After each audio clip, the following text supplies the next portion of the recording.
भक्तन की वृंदावन धाम की सद्गुरुदेव भगवान की। निखिल जी मुंबई से। राधा वल्लभ श्री हरिवंश महाराज जी। महाराज जी, एक नाम का फल पूरा त्रिभुवन से भी बड़ा है, तो फिर निरंतर नाम जप क्यों कहा जाता है? क्योंकि एक नाम जिसको कहा गया, तो एक बार जिन नाम ली हित सो होए अति दीन, शर्त है। हित माने प्रेम और दैन्यता।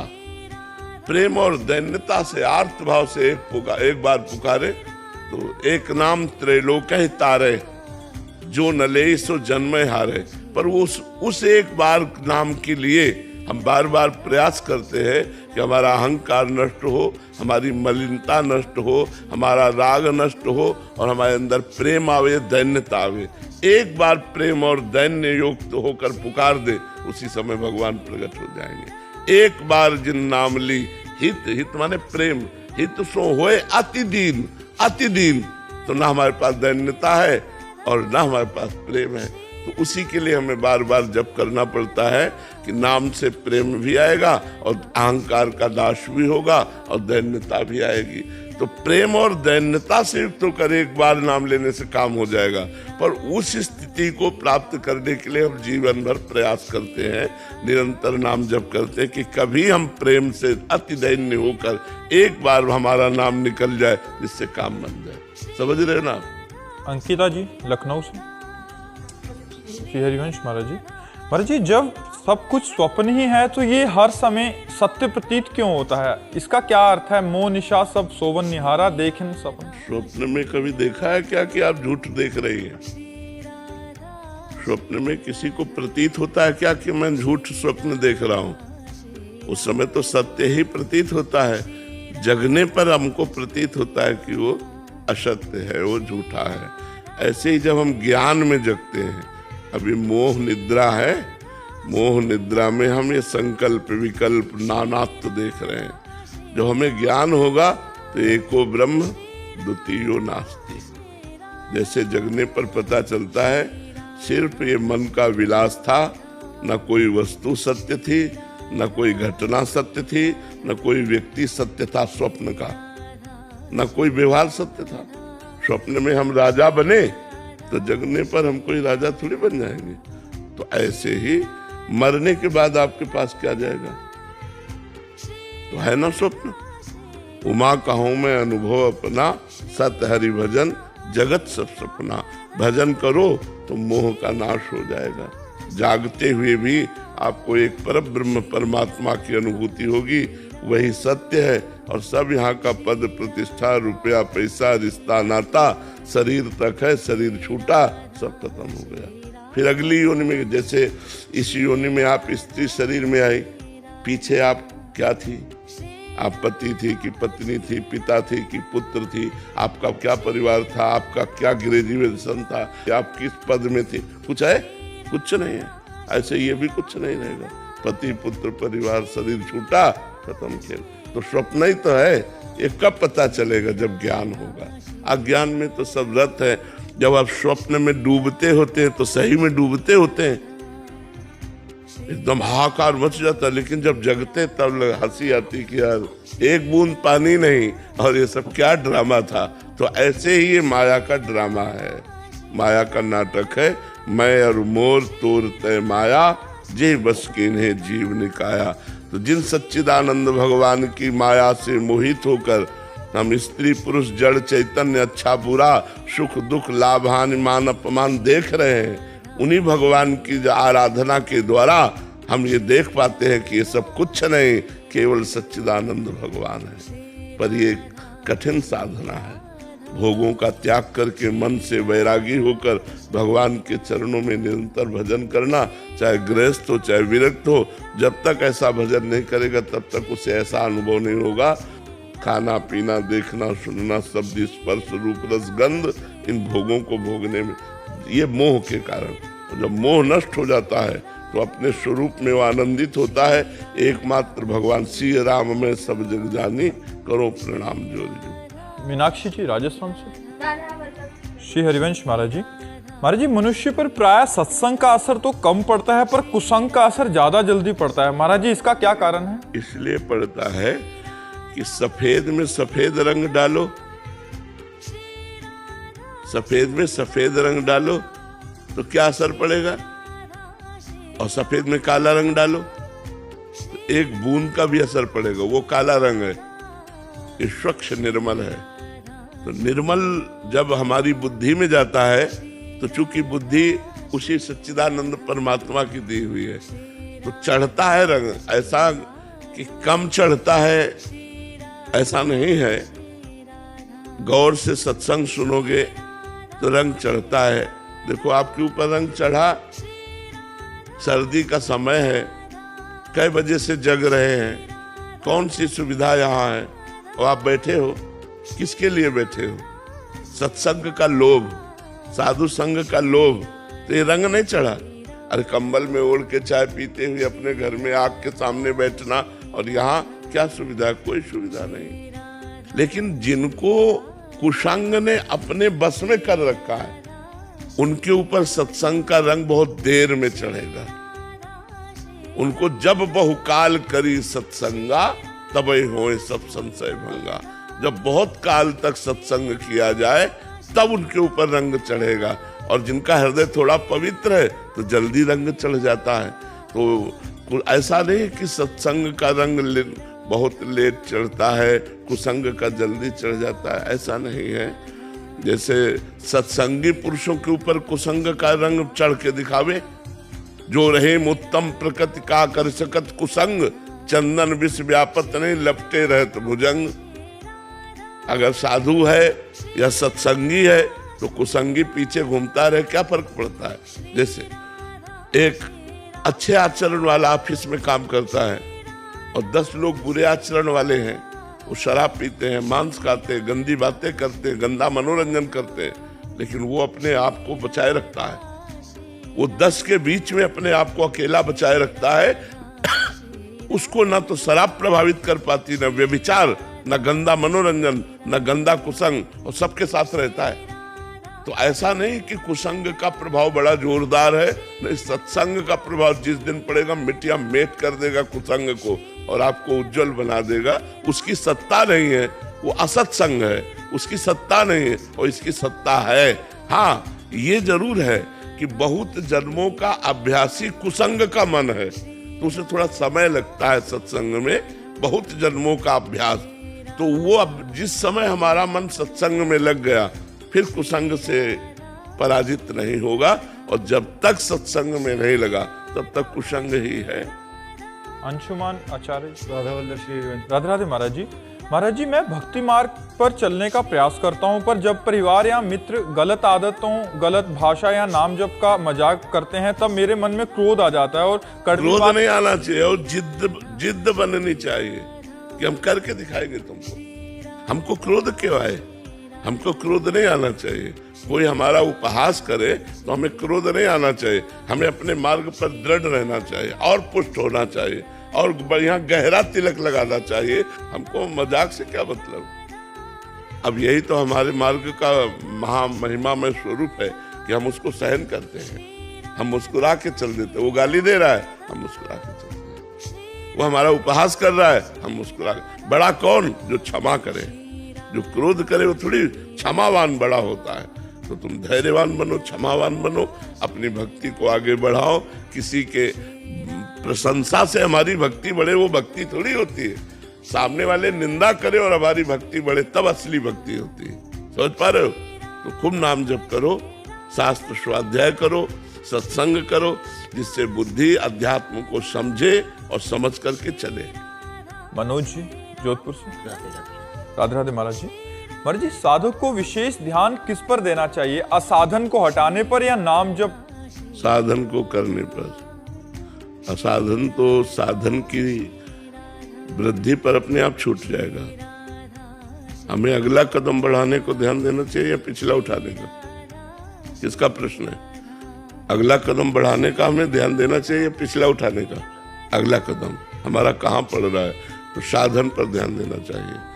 नाम जप, शास्त्र स्वाध्याय, सत्संग, साधु सेवा, भगवत सेवा, समाज सेवा, साधन पर ध्यान देना चाहिए। असाधन तो अपने आप उसकी बढ़ोतरी पर छूटता चला जाएगा। असाधन में अरुचि होती चली जाएगी, और जिसमें अरुचि नहीं है उसे जानबूझ के छोड़ा जाता है, क्योंकि असाधन रहेगा तो साधन का अनुभव नहीं हो पाएगा, साधन होते हुए भी भगवदानंद का अनुभव नहीं हो पाएगा। इसलिए असाधन का, कुमार्गगामी वृत्तियों का हमें विरोध करना होता है। तो विरोध किससे करेंगे अगर साधन नहीं होगा तो? नाम जप नहीं होगा, अध्यात्म बल नहीं होगा, तो हम विरोध किससे करेंगे? विरोध करने का बल तो वही है जिससे हम विरोध करते हैं। तो हमें साधन पर रुचि बढ़ानी चाहिए, और जो वृत्तियां साधन में लग जाती हैं तो वो पवित्र हो जाती हैं, तो असाधन में लगी वृत्तियों पर वो हावी हो जाती है। और जब हमारी वृत्तियां पवित्र नहीं होती तो अपवित्र वृत्ति थोड़ी बड़ी पवित्र वृत्ति पर हावी होकर गलत आचरण करा लेती है। इसलिए हमें साधन पर ध्यान देना चाहिए, खूब नाम जप करना। नाम जब ध्यान करते हो महाराज, कभी कभी संतुष्टि आ जाती है, वो गलत है ना? हाँ, गलत है, संतुष्टि नहीं आनी चाहिए। और लगता है कि अब भूने लग गए। हाँ, नहीं, ये संतोष मतलब ठीक नहीं है। भजन में संतोष ठीक नहीं, भजन में असंतोष बढ़ना चाहिए।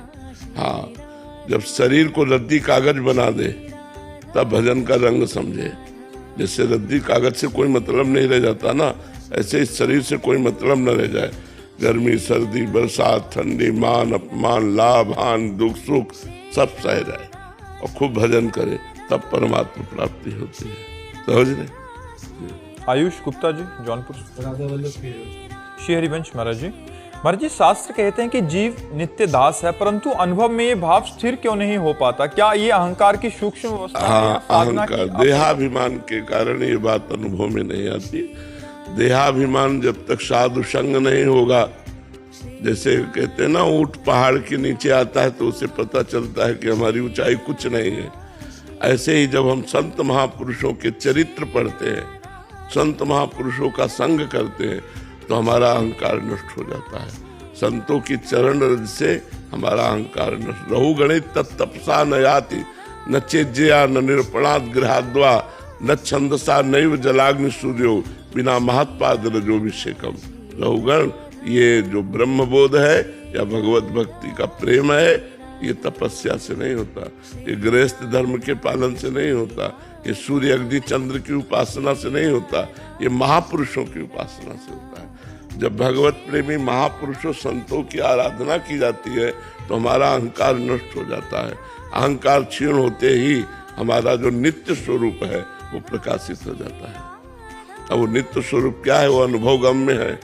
वो कोई चिदानंद वाणी तो है नहीं कि चिदानंद का वर्णन कर सके। प्राकृतिक वाणी है तो प्राकृतिक बात ही बता सकती है। चिदानंद का तो केवल इशारा मात्र कर सकती है। वो चिदानंद स्वरूप है, वो आत्मानंद स्वरूप है, जो मेरा ही स्वरूप है, मैं ही हूँ। पर भूल करके मैंने अपने को देह मान लिया, मन और इंद्रियों के विलास में फंस गए। महाराज जी, आपका एक और प्रश्न था कि क्या वैराग्य के बिना प्रेम संभव है या प्रेम नहीं, से नहीं, बिल्कुल संभव नहीं, बिल्कुल संभव नहीं। वैराग्य रूपी सिंहासन पर ही प्रेम प्रकट होता है। बिना वैराग्य के प्रेम नहीं। नाटक होगा, दम्भ होगा, पाखंड होगा। जितना जोर का वैराग्य होता है उतना ही जोर का प्रेम प्रकट होता है। बिना वैरागी के प्रेम, आज तक किसी को देखा है क्या विषयी पुरुष को भगवत प्रेमी वैरागी? वो चाहे चक्रवर्ती सम्राट अम्बरीश जी ही क्यों न हो, आप देखिए उनके जीवन का वैराग्य। रात दिन ठाकुर जी का पोछा लगाना, सोहनी करना, आठों पैर स्वयं सेवा करना, चक्रवर्ती सम्राट होते हुए, और समस्त भोग विलासों से विरत होकर भगवान के भजन, तभी सुदर्शन चक्र उनकी रक्षा में रहता था। तो भजन जो वैराग्य युक्त होता है वही प्रेम प्रकट कर पाता है, और जो विषय युक्त होता है वो विषयों को ही बढ़ोतरी करता है, भगवदानंद की बढ़ोतरी नहीं कर पाता। वैरागी का मतलब तो हम सीधा समझते हैं कि बाबा जी यहाँ घर त्याग दिया, कपड़े त्याग दिया। ये तो बाहरी बात है। आंतरिक बात है गलत विषयों का त्याग। जैसे आप गृहस्थ हो, आपको काम वेदना सता रही है तो आपकी पत्नी है, आप दूसरी माई बहन की तरफ गंदी दृष्टि से देखेंगे तो आपका भजन क्षीण हो जाएगा, आपकी भक्ति नहीं बढ़ेगी। आप गृहस्थ हैं, धर्म से धन कमाइए, परिवार का पोषण धर्म से कीजिए, धर्म से चलिए और भजन कीजिए, तो वही वैराग्य युक्त भक्ति हो जाएगी। अब भोगों का त्याग विरक्त के लिए पूर्ण है, गृहस्थ के लिए धर्मयुक्त है। धर्मयुक्त विषयों को भोग करते हुए अतिथि सेवा, भगवत सेवा, समाज सेवा, नाम जप करते हुए वो भगवत प्राप्ति की तरफ चलता है। और विरक्त को पूर्ण भोगों का त्याग करके घोर वैरागी बन करके भगवत अनुराग के मार्ग में बढ़ना होता है। अमर जी, राधा वल्लभ श्री हरिवंश। श्री हरिवंश महाराज जी। महाराज जी, भोगों में से सुख बुद्धि कैसे हटे महाराज जी? नाम जप से। नाम जप से जितना नाम जप करोगे उतना भोगों में अरुचि होती जाएगी। खुद देख लीजिएगा। खूब नाम जप कीजिए, रात दिन प्रयास कीजिए अधिक से अधिक नाम जप करने का। और नाम जप तभी होगा जब साधु संग होगा, सत्संग सुनोगे, शास्त्र स्वाध्याय करोगे, तभी नाम जप होगा। भजन न होई संग बिनु, और भजन बिना नहीं प्रेम। छिन्हु भजन न छाड़िए, धरिए याद रो नेम। भजन बिना, भजनानंदी संतों के संग के बिना नहीं होता। और संतों का संग मिल गया और भजन हो रहा है तो प्रेम प्रकट हो जाएगा। तो अपने आप विषय सुख की जो वृत्ति है वो नष्ट हो जाएगी, क्योंकि ये भ्रमात्मक है, सत्य तो नहीं है ना। जो विषयों में सुख है ये भ्रमात्मक है, ये सत्य नहीं है। सत्य तो भगवान में सुख है, नारायण में, हरि में सुख है। वो तभी मिलेगा जब संतों का संग करेंगे। जितना सत्संग करेंगे उतने भगवान में प्रीति होती जाती है। सत्संग से भजन में प्रीति होती जाती है। सत्संग से अच्छे आचरणों में प्रीति होती है। बुरे आचरणों का त्याग होता है। कुसंग से बुरे आचरणों में प्रीति होती है, अच्छे आचरणों का त्याग हो जाता है।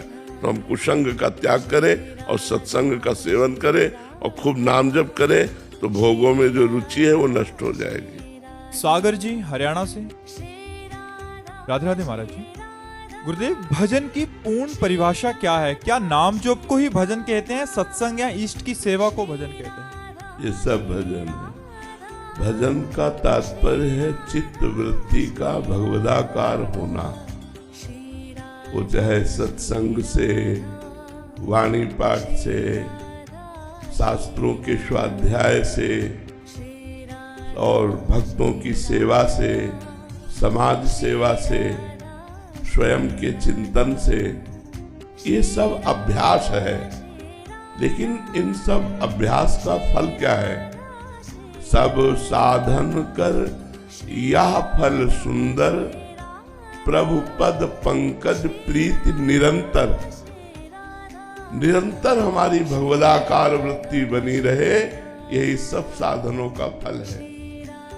अगर एक एक वृत्ति जैसे गोपी जनों की है, मुरारी पादार्पित चित्त वृत्ति, ये नहीं हुई तो अभी साधना का फल नहीं मिला।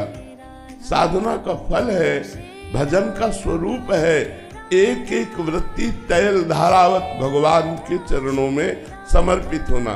देखो गोपी जनों की कितनी गाढ़ भजनमयी वृत्ति है कि वो विक्रेतु कामाखिल गोप कन्या, मुरारी पादार्पित चित्त वृत्ति, दध्यादिकम मोह वसाद वोचर, गोविंद दामोदर माधवेति।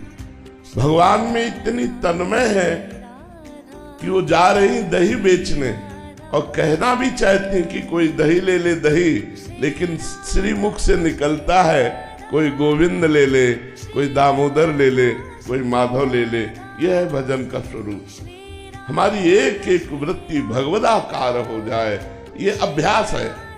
शास्त्रों का स्वाध्याय करना, सत्संग करना, ये सब अभ्यास है। इस अभ्यास का फल है कि एकांत में हमारी वृत्ति भगवदाकार बनी रहे, एक एक वृत्ति हमारी भगवान के चरणों में अर्पित हो जाए। इसी का नाम भजन है। किसका प्रश्न था, समझ पा रहे आप? एक एक वृत्ति भगवदाकार हो जाए। पुनीत शर्मा जी पटियाला से। राधे राधे महाराज जी। महाराज जी, 4 प्रकार के भक्त होते हैं, आर्त, अर्थार्थी, जिज्ञासु और ज्ञानी। तो क्या भगवान की दृष्टि में ये सब समान है? नहीं नहीं,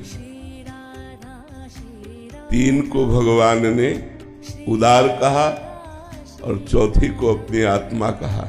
ज्ञानी तो मेरी आत्मा है, आत्मा से बढ़कर प्यारा कोई नहीं होता। अर्थार्थी भगवान से अर्थ लेना चाहता है, भगवान से प्यार नहीं करता। आर्त भगवान से अपनी संकट निवृत्ति चाहता है, भगवान से प्यार नहीं करता।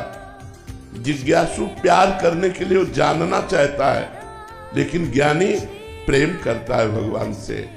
तो भगवान ने उद्धव जी से कहा कि हे उद्धव, मैं अपनी अर्धांगिनी लक्ष्मी जी को, भैया बलराम जी को, आत्मा भगवान शंकर को और मैं अपने स्वयं इस शरीर को भी उतना प्यार नहीं करता जितना प्यार अपने प्रेमी भक्त को करता हूं।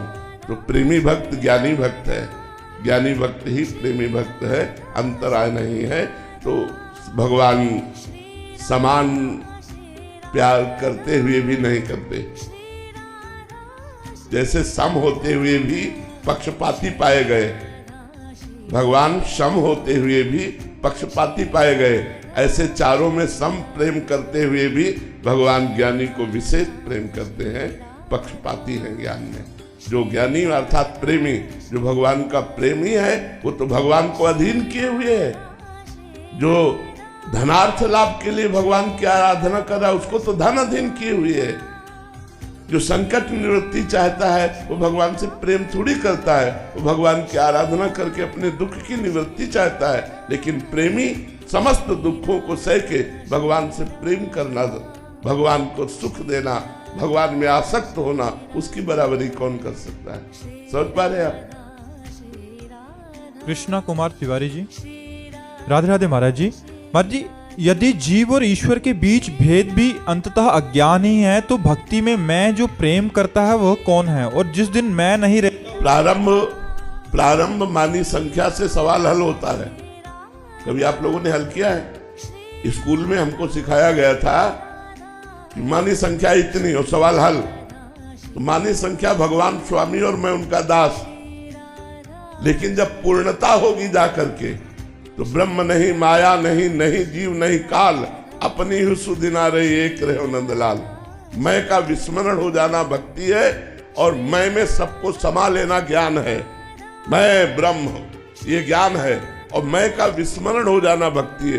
केवल श्याम सुंदर, जित देखो तित श्याममयी, इधर भी श्याम सुंदर, बाहर भी श्याम सुंदर। तो एक ही रहता है, भक्ति से भी एक रहता है और ज्ञान से भी एक रहता है। प्रेम गलियत साकरीता में दो न समाये।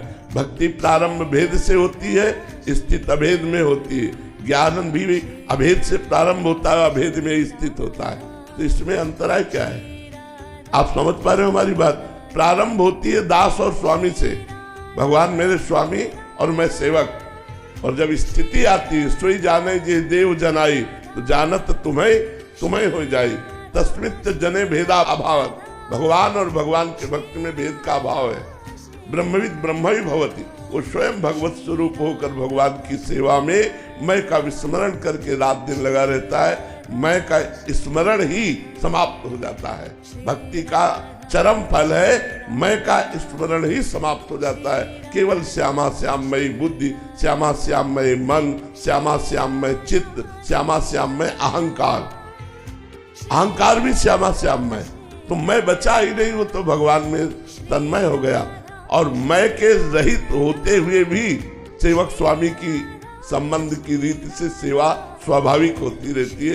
ये स्थिति है, ये वचन के द्वारा समझाई नहीं जा सकती है। रेखा रानी जी करनाल से, राधे राधे महाराज जी, आपके चरणों में कोटि कोटि प्रणाम। महाराज जी, भक्ति के रास्ते में सबसे बड़ा शत्रु कौन है, दुनिया या हमारा अपना अहंकार? नहीं, भगवत विस्मरण सबसे बड़ा शत्रु है। भगवत विस्मरण, भगवान का स्मरण छूट जाना ही सबसे बड़ी हानि, सबसे बड़ी विपत्ति, सबसे बड़ा शत्रु। का हनुमंत विपत्ति प्रभु सोई, जब तो सुमिरन भजन न होई। हानि हरिवंश के नाम अंतर पड़े, लाभ हरिवंश उच्चरत बानी। भगवान का स्मरण छूटा, यही सबसे बड़ी शत्रुता, यही सबसे बड़ी हानि, यही सबसे बड़ा घाटा, यही सबसे बड़ी विपत्ति। इससे बड़ी और कोई विपत्ति नहीं है। भगवान का स्मरण चल रहा है तो काम क्या बिगाड़ लेगा? भगवान का स्मरण चल रहा है तो संसार क्या बिगाड़ लेगा? और भगवान का स्मरण नहीं तो क्या बन जाएगा? सब धूल दूसरी। मरोगे तो कुछ भी तुम्हारे साथ नहीं जाएगा, न तुम्हारा पद, न तुम्हारी प्रतिष्ठा, न बैंक बैलेंस, न रिश्ते नातेदार, कोई तुम्हारे साथ जाने वाला नहीं। भगवान का स्मरण सबसे बड़ा मित्र और भगवान का विस्मरण सबसे बड़ा शत्रु, तो हम निर्णय करते हैं कि हमारा शत्रु सबसे बड़ा कौन? विषयी मन। मित्र कौन? भगवद अनुरागी मन। जो भगवान का विस्मरण कर दे वही सबसे बड़ा शत्रु है, मन। और जो भगवान के स्मरण में लग जाए तो वही सबसे बड़ा मित्र है, मन। तो विषयानुरागी मन शत्रु, भगवद अनुरागी मन मित्र। तो भगवान का विस्मरण ही सबसे बड़ा शत्रु है। सुशील जी रुड़की से, राधे राधे महाराज जी। गुरुदेव भगवान, एक गृहस्थ साधक के जीवन में श्री भगवान की सर्वधर्मान परित्यज्य मामेकम शरणम ब्रज, ये आज्ञा कैसे चरितार्थ हो? सब छोड़कर हम कैसे पूर्ण शरणागत? हाँ, जैसे हम माता पिता की सेवा कर रहे हैं तो हम माता पिता की सेवा नहीं कर रहे। माता पिता में विराजमान भगवान है, हम उनकी सेवा कर रहे हैं। हम पुत्र की सेवा कर रहे हैं तो हम पुत्र की सेवा नहीं कर रहे। पुत्र रूप में जो विराजमान भगवान है हम उनकी सेवा। मामेकम, केवल मेरी। मैं पत्नी की कामना पूर्ति कर रहा हूं तो पत्नी की कामना पूर्ति नहीं कर रहा, पत्नी रूप में आए हुए भगवान की कामना पूर्ति कर रहा हूं। मामेकम, एक को ही देखना है, पत्नी पुत्र परिवार समाज सब जगह, तो वो हो गया मामेकम शरणम ब्रज। अगर हम भगवान के सिवा और कुछ मान करके किसी से व्यवहार करते हैं तो वो अन्य हो गया, और जब भगवान को देख कर करते हैं तो वो अनन्य हो गया। चाहे पूरे विश्व से हमारा संबंध हो जाए लेकिन भगवत भाव बना रहे तो वो अनन्य एक से ही है। और अगर एक से भी हमारा हो गया और भगवान के भाव से रहित है तो अन्य हो गया। आप समझ पा रहे हो हमारी बात? मेरे तो गिरधर गोपाल दूसरों न कोई। हम जिसकी भी सेवा करते हैं भगवत भाव से करते हैं तो मामेकम शरणम ब्रज में ही माना जाएगा। समझ पाए? शिल्पा गुप्ता जी नई दिल्ली से, राधे राधे महाराज जी। महाराज जी, कौन सा एक कर्म ऐसा है जो मनुष्य को अपने जीते जी अवश्य कर लेना चाहिए? भगवत स्मरण का अभ्यास। भगवत स्मरण का अभ्यास जरूर कर लेना चाहिए। अगर नहीं किया तो जीवन व्यर्थ हो जाएगा। अगर अभ्यास कर लिया और अंतिम समय राम कृष्ण हरि बोल करके चले गए तो भगवान के धाम को चले गए, पूरे जीवन का लाभ मिल गया, मृत्यु पर विजय प्राप्त कर ली। इससे बड़ा कोई लाभ नहीं। अंतिम समय भगवान का स्मरण हो जाना ये सबसे बड़ा लाभ है। तो इस लाभ के लिए हम जीवन भर अभ्यास करते हैं। हम राधा राधा राम राम कृष्ण कृष्ण हरि हरि रटते हैं जिससे भगवान की कृपा हो और अंतिम समय हमारे मुख से नाम निकल जाए। यही सबसे बड़ा लाभ है। यही सबसे बड़ा वो कर्म है जिसके कर लेने के बाद फिर पश्चाताप नहीं रहता, फिर प्रायश्चित नहीं रह जाता, फिर भटकना नहीं रह जाता, फिर जन्म मरण का चक्र टूट जाता है। जो निरंतर अभ्यास करता है तो अंतिम समय भगवान का नाम निकल आता है। इसलिए निरंतर नाम जप का अभ्यास करो।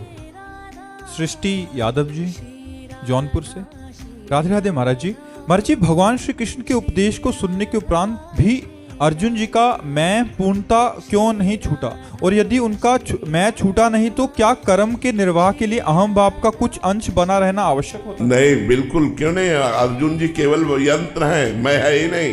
तुम कहाँ अर्जुन में मैं देख रही हो? बोलिए ना कि अर्जुन जी में अहंकार कहाँ है? कहाँ देख रहे हैं? आपने कहाँ देखा अर्जुन जी में अहंकार?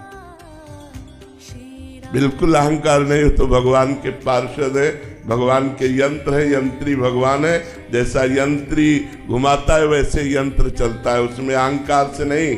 अर्जुन में अहंकार से नहीं, बड़े बड़े भक्तों में अहंकार से चेष्टा नहीं हो रही, वो भगवत चेष्टा हो रही। अब हम आपसे कहें कि हमारी सारी चेष्टाएं भगवत प्रेरित हो रही, आप कैसे जानोगी? हो रही है, कर नहीं रहा हूं, आप कैसे जानोगी? वो मेरे हृदय का विषय है।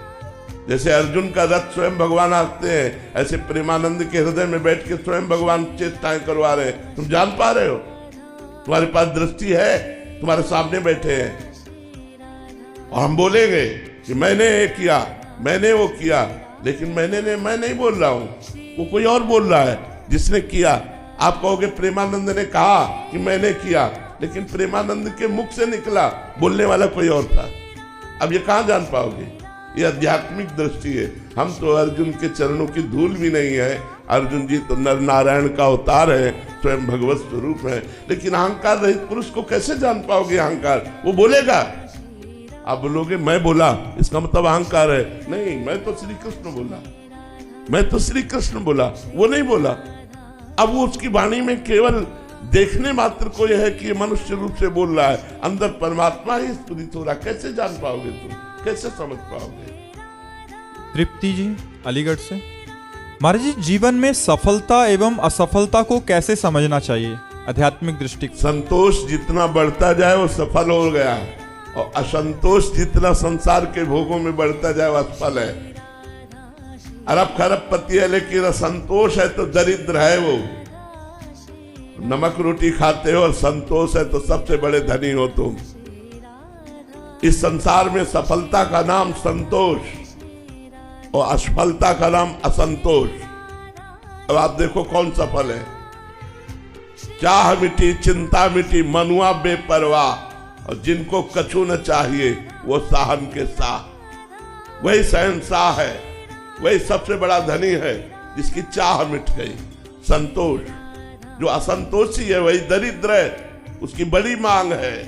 जो संतोषी है वही धनी है, जिसे कुछ नहीं चाहिए वो शहंशाह है। चाह मिटा दो, यही सबसे बड़ा कर्तव्य है। चाह को चाह से मिटा दो, भगवत प्राप्ति की चाह से लौकिक चाह को मिटा दो, संतोष धारण करो। जब आवे संतोष धन सब धन धूरी समान। संतोष धन, संतोष जिसमें है वही सफल है, असंतोष जिसमें है सांसारिक भोगों के लिए वही असफल है। डॉक्टर निराली शाह जी मुंबई से, राधे राधे महाराज जी, आपके चरणों में कोटि कोटि प्रणाम। महाराज जी मैं और मेरे पति जब से आपसे जुड़े हैं तब से नाम जप और आपके शब्दों से जीवन में अत्यंत सकारात्मकता आई है। महाराज जी मेरा प्रश्न है कि मेरे पति और मेरी भावनाएं एक दूसरे से इतनी जुड़ी हुई हैं कि मैं खुश होती हूँ तो वो खुश हो जाते हैं, अगर मैं परेशान हुई तो उनकी मनस्थिति भी अत्यंत बेचैन हो जाती है। हाँ, पहली बार तो आप दोनों को धन्यवाद देते हैं और भगवान ऐसी कृपा करे कि आप पति पत्नी का ऐसा ही प्रेम बना रहे। तो आजकल तो पति पत्नी के प्रेम में भी संशय होने लगा है। आपकी बात सुनकर मेरा हृदय शीतल हुआ कि कम से कम इतना तो है ना कि हमने संसार को स्वीकार किया तो हमारा संसार सजा हुआ तो है ना, उजड़ा हुआ तो नहीं है ना। वो उजड़ा हुआ संसार है, पति किसी और की तरफ देख रहा है, पत्नी किसी और की तरफ देख रही। पति को अपने जीवन से संशय, पत्नी को अपने जीवन में संशय है। अगर ऐसा गृहस्थी है तो वो बड़ा निंदनीय गृहस्थी। धन्यवाद पहली बात तो आपके इस पति प्रेम को, और धन्यवाद उस पति को जो आपको प्रेम कर रहे हैं। ऐसा ही होना चाहिए, हम यही चाहेंगे। इसीलिए हम गर्लफ्रेंड बॉयफ्रेंड के सिद्धांत को निंदनीय मानते हैं, क्योंकि जब हमारी अभ्यास वृत्ति 4 पुरुषों से मिलने की हो जाएगी, 4 लड़कियों से मिलने की हो जाएगी, तो हमारा गृहस्थ धर्म नष्ट हो जाएगा। हम पति पत्नी प्रेम से नहीं रह पाएंगे, हमारी वृत्ति खराब हो जाएगी। व्यभिचार प्रवृत्ति को बढ़ावा दे रहे हो और ये प्रवृत्ति आपको एक में टिकने देगी क्या? नहीं टिकने दी तो आपका गृहस्थ धर्म नष्ट हो जाएगा, आपकी गृहस्थी बिखर जाएगी। कितना सुंदर गृहस्थ धर्म, जब कितनी सुंदर बात कही, अगर मैं मुस्कुरा देती तो मेरा पति मुस्कुरा देता है, वो आनंदित हो जाता है। ये बात होनी चाहिए। वो ड्यूटी से आ रहे हैं और आप मुस्कुराती हुई मिली, उनकी सारी थकान मिट गई आपकी मुस्कुराहट से। अब वो ड्यूटी से आ रहे हो, आप प्रपंच कर रहे हो, आप सांसारिक गलत आचरण, वो हृदय जल रहा है। वो क्या गृहस्थ जिसका परिवार उसके अंडर में नहीं, उसके प्रेम में नहीं।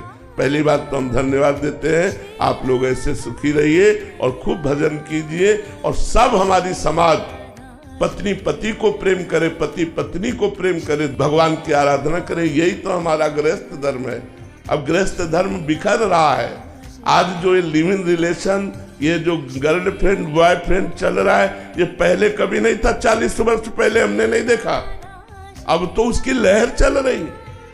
जहां जीवन भविष्य राष्ट्र के लिए, धर्म के लिए समर्पित करने के लिए हम विद्या अध्ययन कर रहे हैं, वहां व्यसन और व्यभिचार की प्रवृत्ति बढ़ती चली जा रही है। ये तो बहुत आश्चर्य की बात है, कलयुग में पति पत्नी इतना प्रेम करें। धन्यवाद है। और जी कल एक जने आए थे, उनके 19 वर्षीय बेटे ने आत्महत्या कर ली, फांसी लगा ली, तो और समझ इतनी है नहीं है और छोटी सी भी प्रतिकूलता आने पे वो किसको बताए और फिर आत्म हाँ, अब वो क्या होता है, दुर्गति हो गई, आत्मा से दुर्गति हो गई कोई। इसीलिए तो सत्संग की आवश्यकता है, अध्यात्म की आवश्यकता है, जो हमें जीने की कला सिखाता है। अब मर जाना कोई समस्या का समाधान है क्या? मर जाने के बाद तो और समस्या, हमारा कर्म बिगड़ गया। अब हम किस योनि में जाएंगे? प्रेत बनेंगे, सुअर बनेंगे, कुत्ता बनेंगे, क्या बनेंगे? मनुष्य बनकर तो हम अपना संभाल सकते हैं, लेकिन अन्य योनियों में हम कोई कर्मानुष्ठान थोड़ी कर सकते, धर्मानुष्ठान नहीं कर सकते, कोई भजन नहीं कर सकते। केवल नियति के द्वारा, नियत जो हमारा सुख दुख है उसी को भोगते हैं। इसलिए आत्महत्या की तो कभी नहीं सोचना चाहिए, किसी को नहीं सोचना चाहिए। अच्छा, अब जैसे सरल चित्त होते हैं नई अवस्था के बच्चे, 16, 18, 20 बिल्कुल सरल चित्त होते हैं। अब वो एक दूसरे को दिल दे दिया, मन दे दिया, अब उनको धोखा मिला, मान लो किसी को भी एक से, अब वो सह नहीं पाता, उसको दूसरा रास्ता नहीं दिखाई देता। वो अपने मन की बात किससे कहे? माता पिता से कह नहीं सकता, किसी से कह नहीं सकता। अब वो घुट घुट करके फिर मन इतना निगेटिव हो जाता है कि चलो शरीर को शांत कर देते, सुसाइड कर लेते। ये गलत बात है। अगर कोई ऐसा तुम्हारा दिल टूट गया तुम्हारे, तो सबसे बड़ा दिलवर तो अभी विराजमान है ना, भगवान। उससे चित्त जोड़िए, वो आपको उससे अच्छा मिला देगा, उससे अच्छा दोस्त मिला देगा। आपको शरीर छोड़ने की जरूरत नहीं है। भगवान ने संसार में एक से एक रचा है। अगर एक जगह धोखा पाया है तो भगवान की आराधना कीजिए, वो बहुत सुंदर मित्र मिला देगा। मरने की जरूरत नहीं है। नहीं, हमारा मनुष्य जन्म बहुत कीमती है। इसको यथार्थ में भगवान की शरण में समर्पित करके हम हर लाभ ले सकते हैं, हर लाभ ले सकते हैं। देखो, करदम जी ने भगवान की आराधना की और कहा हमें पत्नी चाहिए, तो महाराज सम्राट मनु की पुत्री देवहूति जी मिली। अगर हमें मित्र भी चाहिए तो हम भगवान से मांगे कि हमें ऐसा मित्र दो। कितना सुंदर बात कही उसने कि हम मुस्कुरा देती तो मेरा पति खुश हो जाता है, पति खुश है तो मैं खुश हो गए। यही तो जीवन है यार, यही तो जीवन है गृहस्थी का। गृहस्थी में तो कम से कम इतना सौभाग्य तो हो कि पति पत्नी में, पुत्र में, पिता में, माता में ये प्रेम हो। जो 4 लोग परिवार के हैं वो प्रेम से जीना सीखें। लेकिन अध्यात्म के बिना प्रेम कहाँ? छल कपट, नाना प्रकार की वासनाएं भरी हुई है, इसीलिए सब कलह, अशांति बनी रहती है। इसलिए सत्संग की आवश्यकता है। अध्यात्म बहुत जीवन सुरक्षित कर देता है। इसलिए अध्यात्मवान बनो, सत्संगी बनो, गलत आचरणों का त्याग करो। भगवान सबकी बुद्धि स्वस्थ रखे, शरीर स्वस्थ रखे और खूब नाम जप करो। इसी से जीवन की सार्थकता है। ललिता जी, राधे राधे महाराज जी। महाराज जी, आपके द्वारा सत्संग में सुना है कि सतोगुण की वृद्धि करनी चाहिए, इसी से व्यर्थ के विचार शांत होते हैं। पर जब नौकरी आदि करने वाले व्यक्तियों से संभाषण होता है, संपर्क रखना पड़ता है, जहां कभी कभी बहुत रजोगुणी तमोगुणी प्रवेश होते हैं, ऐसे में कैसे अपने सतोगुणों की वृद्धि को उनमें भगवत भाव कर लो। जिससे हमें बात करनी तो सबसे पहले, क्योंकि भगवान सब जगह है, ये क्रूरा अपि पापिनो न च सताम संभाष्य दृश्याश्च सर्वानुवस्ततया निरीक्ष परम स्वाराध्य बुद्धिर्मम। जो क्रूर है, पापी है, दुष्ट है, नीच है, उनमें में भी भगवान विराजमान है। तो आप पहले भगवत भाव करें कि इस व्यक्ति से, वो भले शराबी है लेकिन हम बात कर रहे हैं भगवत भाव से, तो हमारा सतोगुण नष्ट नहीं होगा। रजोगुणी तमोगुणी पुरुषों से संभाषण करने पर भी, उनके संग रहने पर भी हमारा सतोगुण नष्ट नहीं होगा यदि हम भगवत भाव किए। देखो, हमको सबसे शिक्षा लेनी है, सबसे प्रेम करना है, सबको सुख देना है, क्योंकि समाज के रूप में हमारे भगवान ही है। हमें विरोध किसी का नहीं करना। मान लो आर्मी के जवान है, अब एक बगल में इधर दोनों वो मांस पाने वाले हैं और बीच में वो बैठा है, उसे रोटी दाल केवल पा दिए, तो उसका धर्म नहीं बिगड़ेगा, उसकी निष्ठा नहीं बिगड़ेगी, उसका सतोगुण नष्ट नहीं होगा यदि सब में भगवत भावना कर ले। भगवान की लीला चल रही, सब में भगवत भाव कर। हमको तो एक शराबी ने शिक्षा दी थी जो जीवन भर याद रखा। ब्रह्मावर्त बिठूर, वहां गंगा किनारे जब हम भ्रमण कर रहे थे तो शाम टाइम एक शराबी, भगवान सब रूपों में है, तो इधर आ। और उस समय हमारी 20-22 वर्ष की अवस्था होगी। तो आपका बोलिए, बोले इधर आ। तो हम और नजदीक गए, बोले चल हमारे साथ। बिल्कुल निर्भय होकर उसके साथ गए। ये क्या कहना चाहता है, क्या करना चाहता है? वो ले गया वैकुंठ धाम। भगवान का एक धाम बना हुआ है ब्रह्मावर्त बिठूर में, वैकुंठ धाम, और भगवान गरुड़ पर सवार हैं, ऐसी छवि थी। बोले देखो,